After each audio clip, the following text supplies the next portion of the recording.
कल मिला है कि विनोद कुमार शुक्ल जी का किस तरह के संवेदन। विनोद कुमार शुक्ल जी का जाना साहित्य के एक युग का अवसान होना है और हम जैसे लोग जो 70 के दशक में पैदा हुए, जिनके 80 के दशक में थोड़ी सी चेतना कविता समझने या सुनने की आई, उनके लिए जो हिंदी के मानक नाम थे, जिनको सुनना, जिनको पढ़ना अपने आप में बहुत अद्भुत था।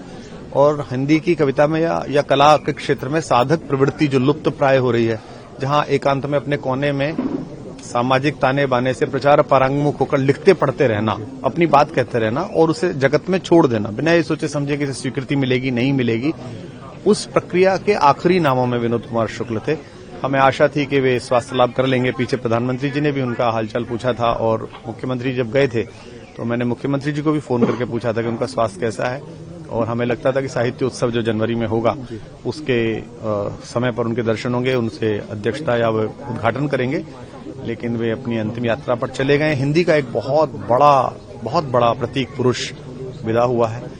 बड़ा हिंदी का नुकसान है और हिंदी का नहीं, भारतीय भाषाओं का नुकसान है।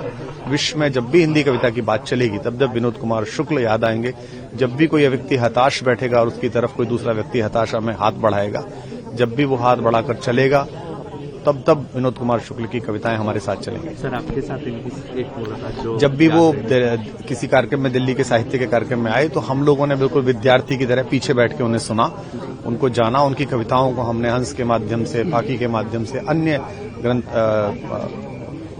पत्रिकाओं के माध्यम से अनवरत पढ़ा। तो एक स्टार के साथ जो एक प्रशंसक का, फैन का संबंध होता है, मेरा संबंध केवल इतना रहा, कवि के रूप में नहीं। मेरा संबंध रहा कि एक पाठक जो एक अपने समय के कवि की आभा से चकाचौंध होता है, उसकी क्षमता से प्रभावित होता है। तो मेरा ऐसा ही संबंध रहा, इसलिए मेरे लिए तो एक निजी रूप से भी नुकसान का समय है।